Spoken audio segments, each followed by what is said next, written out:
é que toda promessa ela é condicional. E toda promessa precisa passar pelo teste do tempo. Não tem como fugir disso. E o grande detalhe é estar nesse tempo, aguardando esse tempo. Né? A gente sabe que Deus ele cuida de nós. No entanto, nós, por sermos pessoas temporais, vivendo numa era que a gente quer tudo para ontem, a gente muitas vezes tem dificuldade de aguardar o tempo de Deus. E o tempo ele é exatamente para nos moldar, para nos preparar, para pavimentar a estrada que vai propiciar a gente tomar posse daquela bênção. Para que quando podemos usar uma expressão de maturação, o período que a gente precisa esperar é uma certa maturação para a gente tomar posse da bênção.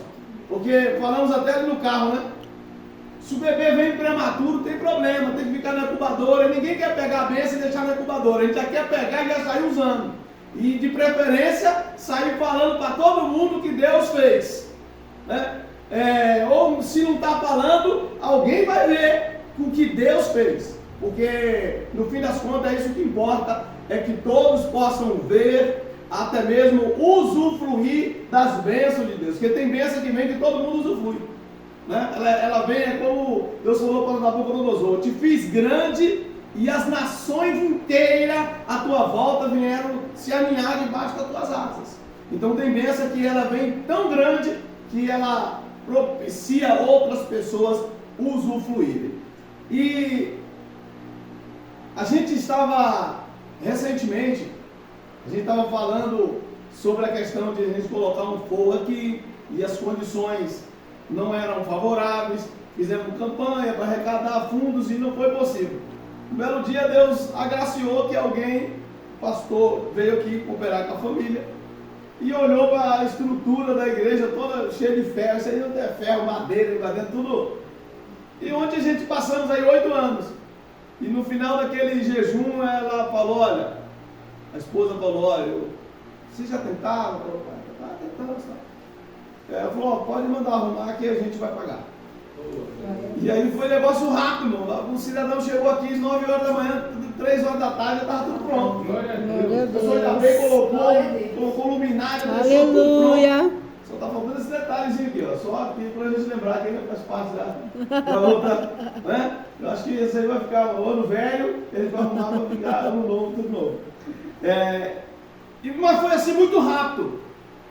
E ninguém esperava. Aquilo que às vezes a gente fala aqui, a gente fala, está orando, pedindo a Deus, e quando Deus manda, a gente fala assim, não acredito. Mas Deus ele fez assim, foi muito rápido, foi um relâmpago.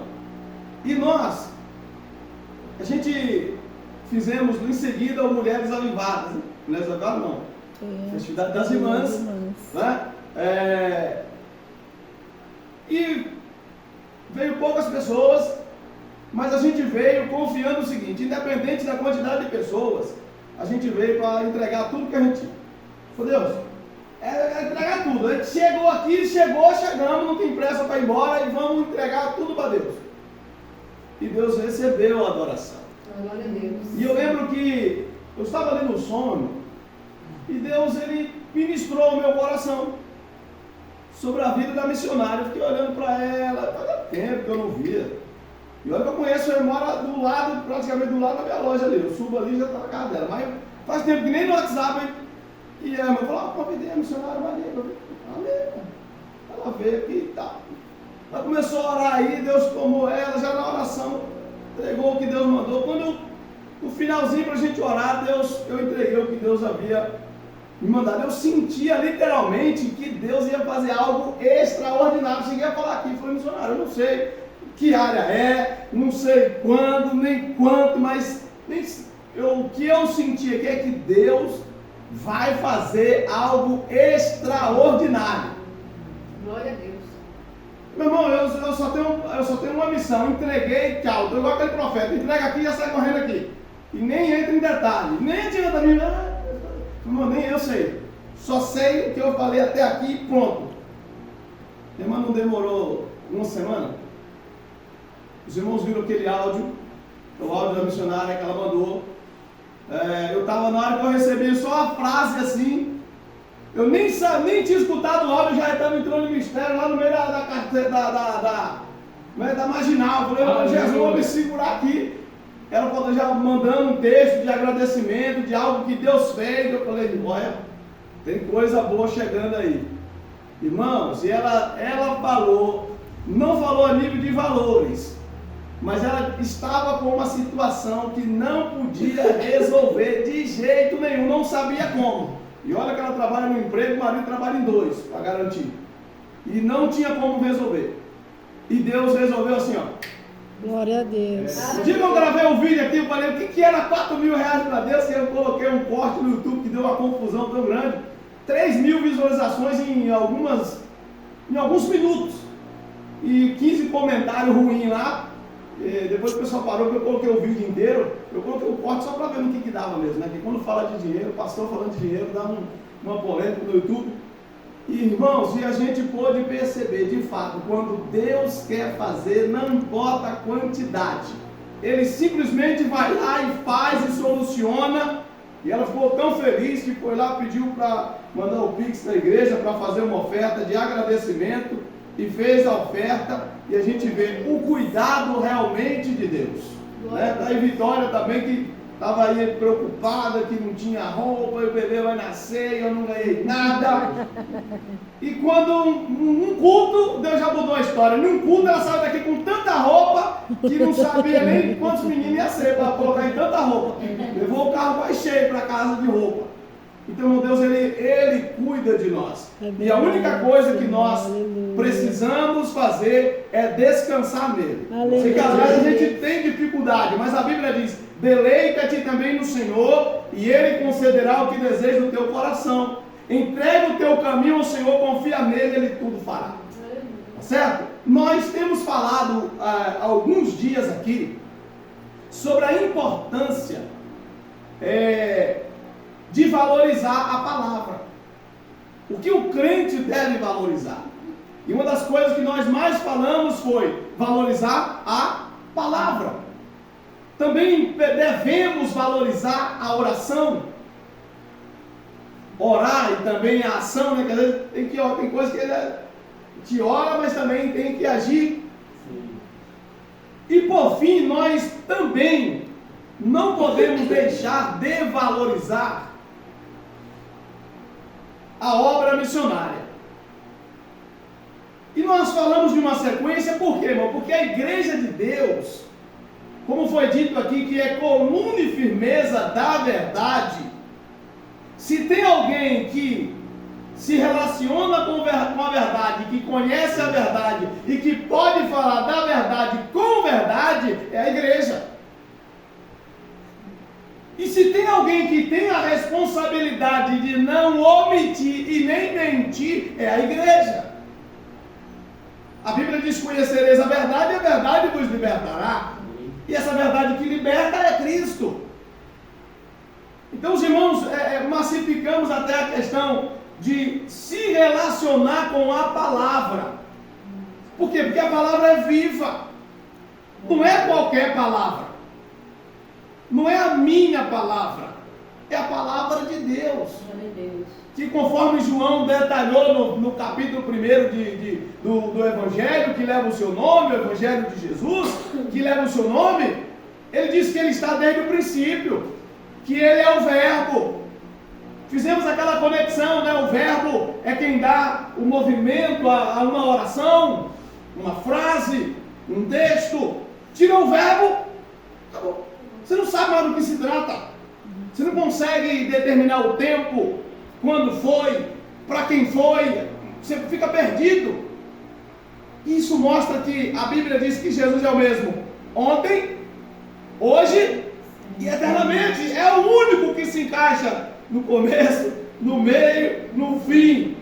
Antes que, quando ele disse, antes que Abraão existisse, eu já era. Então a gente sabe que o Senhor, Ele é desde sempre. E é preciso valorizar esse relacionamento. Porque quem se relaciona com a palavra, se relaciona com Jesus. Quem se relaciona com Jesus, ele vai entender entender como Deus trabalha. Ele vai saber priorizar. Eu sei que vivemos uma época em que as pessoas estão criando, volta e meia aparece algum coach, algum guru espiritual que traz um método milagroso de evangelismo. Mas quando você olha para o mestre dos mestres, o Senhor dos senhores, o Rei dos reis, que é imutável, ele deixa muito claro para nós como que a igreja ela deve proceder para prosperar na obra missionária. Porque do que adianta termos um grande método, validado e aprovado por quem quer que seja, se aquele que está querendo aplicar esse método não está em conexão com o céu? E quando eu digo estar em conexão com o céu, eu estou dizendo estar em conexão com os irmãos. Porque se eu não consigo me comunicar com o irmão, ter comunhão com o irmão, meu querido, não adianta eu fazer absolutamente nada. É igual tentar pegar água com as mãos, mas cedo ou mais tarde vai embora. Agora, quando, conforme lemos, perseveravam na doutrina dos apóstolos, e tem algumas pessoas que falam muito da doutrina de homens, e eu fico tentando entender se os apóstolos eram algum tipo de alienígena. Porque quem não defende, mano, essa é doutrina de homem. Eu queria entender essa casa. Eu paro isso aqui e falo, meu Deus, como é que o camarada que rejeita a doutrina e ele diz que não é doutrina, diz que é doutrina de homem, como é que ele vai entender isso aqui? Perseveravam na doutrina dos apóstolos, na comunhão, na oração e no partir do pão. Mudamos a ordem, mas no fim das contas o que impera é o executar. Tudo isso era feito na koinonia, na comunhão, de maneira que esses era como se fosse um só. E quando ele se unia dessa forma, a Bíblia deixa claro que Deus, por meio do seu Espírito, fazia a sua parte. Que era o quê? Acrescentar à igreja aqueles que se haviam de salvar. Então quem salva é Jesus. Eu preguei hoje e foram 25 almas para Jesus. Será? Foi ele mesmo? Agora ele tomou a vez do Espírito Santo que convence o homem do pecado, da justiça e do juízo? Nós somos apenas a voz. Como fez Pedro na casa de Cornélio, foi lá, simplesmente transmitiu a palavra. Quando transmitiu, o Espírito Santo desceu, convenceu as pessoas. Ele convence, ele batiza, ele transforma, faz da pessoa um novo homem, uma nova mulher. Que uma vez que estamos convencidos dos nossos erros, ele não só convence, mas como fortalece. Verdade, Deus. Porque não adianta ser só convencido. Às vezes a própria pessoa está convencida que ele está errado. Mas o convencimento, segundo Deus, segundo o seu Espírito, ele leva-nos para um novo patamar. Ele diz para nós, esse lugar não é para você. Eu tenho um lugar melhor, como o pastor falou aqui. Você está no fundo da latrina.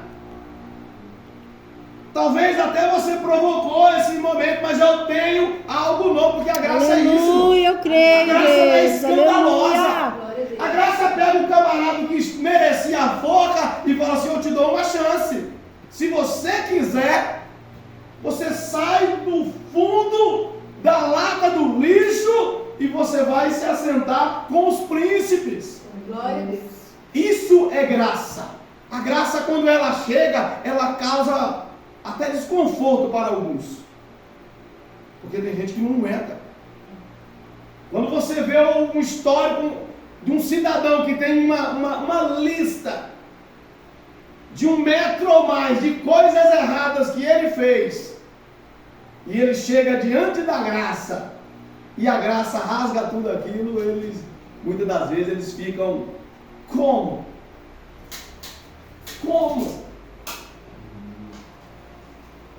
Somente por meio do sangue de Cristo, irmão. A graça, ele faz isso. Pela graça sois salvos por meio da fé. Isso não vem de vós, é um dom de Deus. Glória a Deus. Não vem das obras para que ninguém se glorie. Então não é nem obra. Eu não faço obra para ser salvo, não posso fazer a obra. Obrigado. Eu não consigo fazer obra para ser salvo. Mas se eu sou salvo, eu tenho que ter obras. Aleluia. Glória a Deus.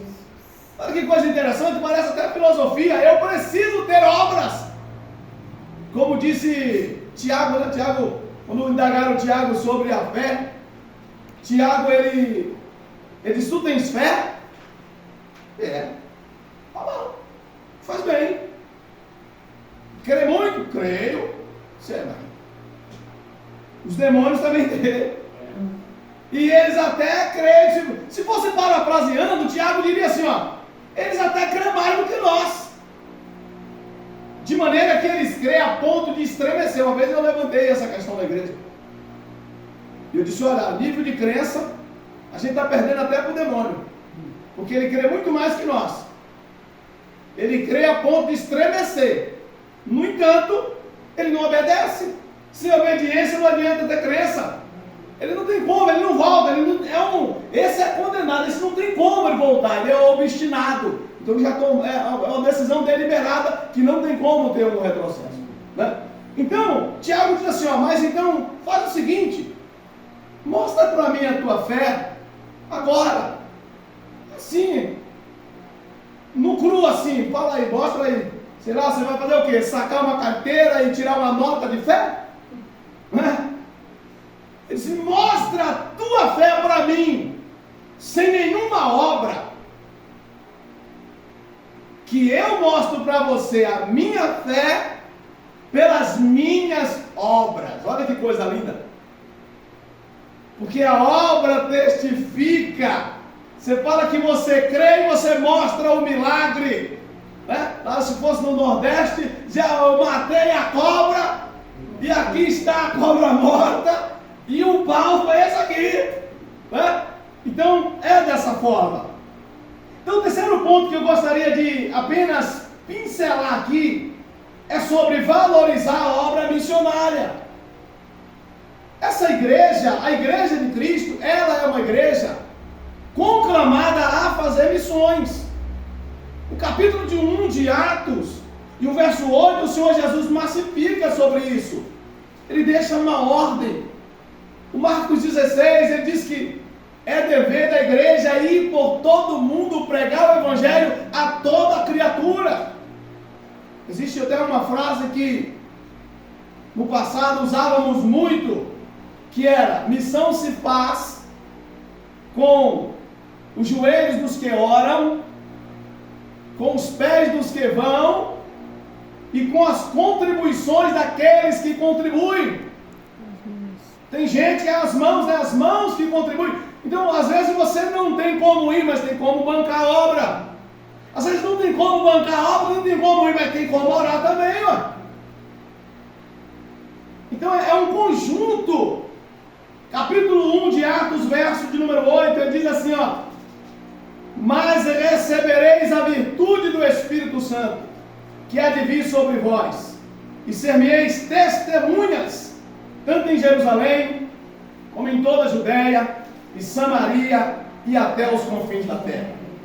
Agora, nós temos um id, verdade? Isso ele é um imperativo. Toda hora que você abre a Bíblia, ele está dizendo id. Não importa se é de noite, se é de manhã, se é à tarde, está lá, é um imperativo. Não vai mudar independente do tempo. Agora, como eu devo ir? Os discípulos foram e não estavam preparados. Encontrou situações que não puderam resolver. Então existe também um preparo. A Bíblia diz que quem deseja o ministério ou o episcopado, excelente obra deseja, mas também é preciso ter um preparo. O preparo físico, eu não falo preparo físico, mas o preparo intelectual. E também tem que ter um preparo, quando eu digo preparo intelectual, estou dizendo a nível de conhecimento. O conhecimento é importante, mas não mais importante do que a chamada que ela precisa vir em primeiro lugar, porque o conhecimento eu posso adquirir sem chamada, porque ele diz que quem deseja uma coisa, deseja porque é excelente. Porém, a Bíblia também deixa claro que quem deseja isto, quem deseja o ministério e vai adquirir esse conhecimento, vai receber uma cobrança maior, mas não deixa de ser excelente. E isso também não abre margem para sermos omissos, né? Não, eu não vou porque, olha, se eu tenho mais conhecimento, Deus vai cobrar mais. Pois é, mas se você se omitir por não querer conhecimento para não ser cobrado, isso é negligência. Também vai pagar. Então não tem para onde correr. Precisamos ir. Agora, lemos um verso em que o Senhor disse: primeiro vocês fiquem, permaneçam em Jerusalém, até que vocês sejam revestidos do alto com o poder do Espírito. E quando vocês forem revestidos, vocês terão condição de propagar o meu nome. Vocês serão as minhas testemunhas em todo lugar que vocês passarem. Olha a importância do testemunho, daquilo, da vivência. Porque não tem como ter testemunho seu se não tiver vivência. Então, aí voltamos lá no ponto do relacionamento com Jesus. E, consequentemente, o relacionamento com o Espírito de Jesus, o Espírito Santo de Deus, onde Ele vai nos capacitar. E Ele também vai nos guiar. Ele guia em toda a verdade, Ele guia no centro da sua vontade. Aleluia. Eita, o relógio já pitou dizendo que estava quase na hora de parar. Agora, a igreja primitiva, isso aqui é muito importante a gente destacar, talvez seja um dos pontos mais importantes a gente destacar aqui, nesses versos em que a gente leu, que a igreja primitiva, ela cresceu assim, ó, de dentro para fora. É igual uma casa. Se ela não tem base, não importa se os materiais são bons, ela vai ruir. O Senhor Jesus falou sobre isso naquela parábola lá dos dois construtores, né? Ambos tiveram a oportunidade de escolher o tipo de solo. E aí, claro, cada um teve uma determinada visão. Um não quis gastar muito tempo, estava preocupado com a construção, mas se esqueceu da base. Construiu, veio o vento, veio a tempestade, combateu contra a casa e a casa caiu. O outro falou: não, peraí, eu preciso construir, mas é o seguinte, eu vou cavar pedra. Vou fazer uns calos na mão, mas eu vou construir para não cair. Invisto um pouco mais de tempo, mas quando eu tomar posse da minha bênção, eu lembrei aqui agora de algo que passamos uma época, um processo muito grande. E eu lembrei que agora eu vou contar. E a luta estava travada de todos os lados. E eu nunca fui muito de pedir oração não, hein? Eu mesmo corria atrás e ia orar. Raramente eu pedia oração. Mas parece que não estava fazendo muito efeito, acho que precisava de mais um reforço. Não, vou ter que pedir ajuda. E eu lembro que eu pedia a oração, passava nas consagrações e pedia a oração, mas eu fazia questão de fazer uma observação no pedido. Você fala: como assim? Você pede oração e faz uma observação para quem vai orar? Eu falei: não, eu estou pedindo oração, mas é o seguinte, na sua oração, lembre de pedir a Deus só para Ele me dar graça para suportar essa prova, esse vento, essa luta, esse infortúnio. Falei, porque se você parar para Deus arrancar essa prova de mim, eu vou ficar sem a bênção. E eu preciso passar essa prova. Como dizia o irmão Lázaro, eu vou passando pela prova, dando glória a Deus. Eu preciso passar. Então se você orar, Senhor, livra o teu filho. Não, livra não, assim não. Livra para tirar, não. Senhor, passe com ele. Esteja com ele, dê graça, sustente, firme. E ali nós passamos. Foi por um fio. Mas tomamos posse da vitória. Eu falei, Deus, eu orava. Nas minhas orações de Deus, me dá graça para eu passar por essa prova inteira. Falei, eu sei que está doendo, isso é a minha vontade mesmo. Ela dizia para o senhor, quer saber? Parei, chega, não, tira, arranca fora. Eu falei, não, mas se eu desistir agora, eu acho que pode ser que eu esteja faltando isso aqui, e eu vou perder minha bênção, eu vou ter que voltar lá para o final da fila de novo. Porque não tem jeito, irmão. Como já alguns pregadores dizem, você que foi figurinha carimbada, nem para desviar tu presta. Porque você sabe que o mundo não tem nada de bom. Jeremias fez o quê? Senhor, o senhor me iludiu. Fiquei iludido com essa sua fala aí. Quer saber? Eu não vou pregar mais não. Quando ele começou a sair, é porque eu disse que o fogo acendeu dentro do profeta. Eu estava meio iludido, mas eu vou continuar, não vou parar, eu vou continuar. Então assim, não tem como desistir, irmão, porque a gente sabe que o que Deus tem, quando Paulo, eu fico maravilhado quando Paulo diz, olha, as coisas que o olho não viu, que o ouvido não ouviu, e nem subiu ao coração do homem, aleluia, são as coisas que Deus reservou para aqueles que amam. Glória a Deus, aleluia. Aí eu fico imaginando, sabe, irmão, agora mais ainda, isso faz sentido, porque o homem imaginou tanto, avião, helicóptero, como é que é o nome lá? O mundo do Avatar, aquela coisa maravilhosa, nossa, que lugar lindo. Aí você para e fala, o camarada conseguiu imaginar isso. Rapaz, o que Deus tem ainda é melhor, porque Paulo diz que o homem, por maior que seja o seu intelecto, ele nunca irá conseguir imaginar o que Deus tem reservado para nós. Então a gente só precisa perceber. Glória a Deus. Então essa igreja, a igreja primitiva, que é essa mesma igreja, porque o Deus da igreja primitiva é o nosso Deus. Aleluia. Deus não mudou, o Espírito Santo não mudou, Jesus não mudou. Aleluia. Somos nós que mudamos. São as investidas do adversário que tem sido incessante. Para quê? Para que não haja coinonia. Porque se não há união, o elo quebra. É igual a corrente. Quebrou um gomo, perdeu a potência. Ou você arranca aquele gomo, põe outro, reforça, para você utilizar, ou acabou a corrente. Ah, mas a corrente é grande. Pois é, mas tem um elo fraco. Tem um dente que abriu. Tem um gomo que abriu. Não vai ter como, não tem como usar. Está inutilizada. E esse elo, chamado união, é o que tem feito a igreja ficar fraca. Ah, eu não gosto da irmã fulana. Olha, o pastor fulano, eu sinceramente, eu não sou fã. Ó, não desce. Ele fala assim, ó, não desce. Meu filho, amar é por livre e espontânea pressão.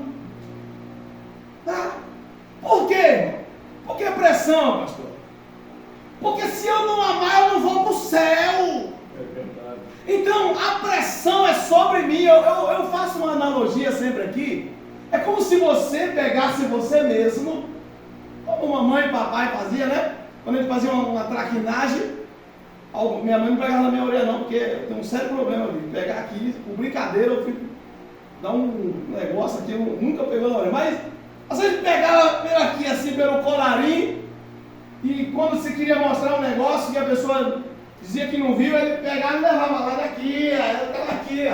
Então nós tem que pegar nós mesmos e diante do espelho e dizer, rapaz, você precisa se humilhar. Você precisa perdoar. jeito, irmão. E esse é um algo que não atrapalha só a pessoa. Ela atrapalha a igreja toda. E eu tenho observado que nos últimos dias, nos últimos tempos, aí como é que você vai ter uma ceia poderosa? Eu digo ceia poderosa, na verdade a ceia é a ceia. Mas aquela ceia que a gente ouvia Deus falar conosco de maneira incisiva, que a gente até se dizia, meu Deus, vai chegar a minha vez, ela está estralando ali, falando, entregando, tipo um certa que eu estou voltando, e a gente segurava no banco. Como Deus vai falar dessa forma se a comunhão não está mais? E aí eu perco a capacidade de ouvir. Aí alguém fala assim, eu sempre paro e penso assim, mas será que na igreja primitiva não tinha problema nessa igreja aqui? Parece que ela é perfeita. Mas mesmo eu sendo imperfeito, eu preciso me obrigar a passar por cima do meu ego, da minha estrutura carnal, para que as obras da carne caiam por terra e apareçam os frutos do Espírito, que é o quê? Espírito, a obra do Espírito, os frutos do Espírito, é o caráter de Cristo sendo forjado em nós. Por isso que igreja não é lugar de gente perfeita. É cheio de gente que não vale um real furado, mas que recebe um banho de graça. E que essa graça ela vai transformando, transforma a mente, transforma o coração, muda o caráter do indivíduo, faz ele entender a obra expiatória de Cristo, faz ele querer ser uma nova criatura, faz ele entender a importância do perdão, faz ele entender a importância do amor, faz ele entender que ele agora é um instrumento, ele é a coluna e firmeza da verdade, ele é o espelho por quem as pessoas irão ver Cristo nele. E é assim que a igreja ela cresce. Então a igreja primeiro ela precisa estar em comunhão, entender essa essência da comunhão, se obrigar a estar em comunhão. Por isso que Paulo falou assim, ó, se você não está em comunhão, nem chega perto da ceia. Faça um autoexame, ou seja, se examine, né? Examine o homem a si mesmo. Eu sei que no passado muita gente, pastor Geraldo aí, Domingos. É que o senhor parece um pastor de teologia aqui, né? Então, a fisionomia dele é Geraldo. E muito no passado nós vimos pastores dizer, olha, você não vai participar. Por causa disso. Eu não estou aqui a dizer que eles estavam errados, não. Porque ele estava evitando que essa pessoa cometesse um pecado contra o corpo de Cristo e contra ele mesmo. Porque a Bíblia diz, por causa disso, que tem muitos fracos, muito doentes, muito que está dormindo na fé.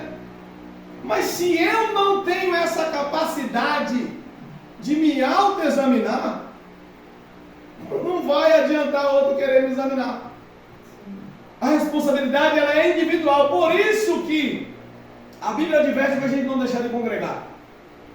Porque se eu estou congregando, eu estou fazendo o quê? Ouvindo de sorte que a fé vem pelo ouvir, ouvir pela. Então se a minha fé está aumentando, é porque a palavra está surtindo efeito. Quando a palavra começa a surtir efeito, eu começo a limpar, tirar de mim as coisas que não agradam a Deus. Porque se Deus está falando comigo, Ele está dizendo, ó, não quero você assim. Ó, vai lá e se reconcilia com fulano. Ó, vai lá e se reconcilia com ciclano. Ele vai tirando essas arestas para que essa igreja ela venha se unir, para depois poder fazer isso aqui, o que ele disse aqui, ó. Capítulo 28, versículo 19 de Mateus. E de fazer discípulo, e de por todo mundo, pregar o evangelho a toda criatura. Ensinai a todas as nações, batizando-as em nome do Pai, do Filho e do Espírito Santo. Ou seja, discipular. E discipular não é fácil não, tá? Porque Jesus, deixa aqui, a gente já finaliza. Jesus só tinha 12. Jesus pegou, é claro que tinha mais alguns, mas ele escolheu, né? Tem vários outros. Um episódio manda 70, outro manda 70. Então existem muitos, mas desses muitos que estavam ali, 12 se destacaram. Ele escolheu esses 12 ali. No meio dos 12, ele diz, hein? Ele que diz. Ele diz, no meio do. Eu não escolhi 12? Foi, sim, você escolheu 12. No meio de vocês tem um demônio.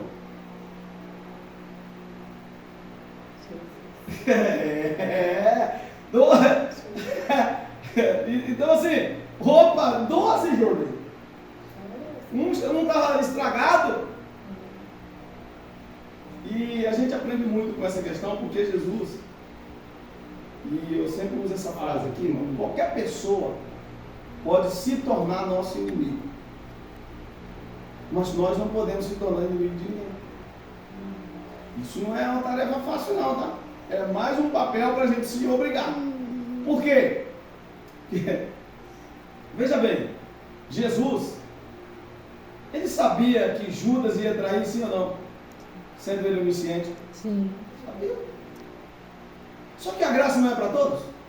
O evangelho não é para todos. Então, se ele falasse assim, não, você não, ele já ia estar fazendo acepção de pessoa. Se a Bíblia diz que Deus não faz acepção de pessoa, então ele falou, não, tudo bem, você pode vir. Mas ele teve a chance de mudar. Até a hora que ele pegou aquelas moedas, aleluia, ele não tinha chance. Ele poderia simplesmente ter mudado, porque Pedro cometeu o mesmo delito. Só que Pedro teve uma metanoia, mudança de mente e de direção. Só que Judas não, Judas quis se auto-vingar, suicídio. Ele quis resolver o problema com as próprias mãos. Não vai conseguir. É Deus que resolve. Tem algumas coisas eu vou até um determinado ponto. Chega uma hora que não dá mais. Dali para frente é Deus quem faz. Quando ele diz, parar e estar em pé. Outro, o que tem que fazer? Só para e fica em pé. Eita, Outro falou, canta. Aleluia. O outro falou, pega a botija e rebenta ela. Então cada hora, o outro dá a volta, Davi. Deu a volta, Eita, outro Deus, não vai nada. aleluia. Fica paradinho aí. Na hora que tu escutar uma voz, tu vai. Então, cada hora Deus ele age de uma forma para nos direcionar à vitória. Mas Jesus fala para Judas, no finalzinho, quando ele dá aquele beijo, o beijo da serpente, ele fala assim, amigo, com um beijo traíste o filho do homem. Ele diz assim, Judas, seu infeliz. Não. Sabe por quê? Porque Jesus foi amigo até o fim com Judas, mesmo sabendo que Judas. E é nessas aí que a gente precisa descer mais na olaria para o Senhor dar essa graça. Esse é o nosso papel. Dar essa graça para a gente saber que Judas está às vezes do nosso lado. A gente sabe quem é ele, sabe que não vale nada. Mas no caso de pessoas, Deus ainda pode. Está batendo a questão ainda? Tem jeito. Está vivo? Tá. Tem jeito. E ainda é nossa obrigação fazer o quê? Vemos aqui. Orar. Orai por aquele que vos perseguem e vos maltratam. Não estou falando aquele que só, não é aquele, irmão, que só não te deu a paz. Esse aí é café com leite. Ele hoje não estava bem, como diz lá no norte, né? Acordou com a pá virada. Depois a pá desvira e ele cumprimenta. O exercício do perdão e da misericórdia é para aquele que é declarado seu inimigo. Se coloque em pé, em nome de Jesus.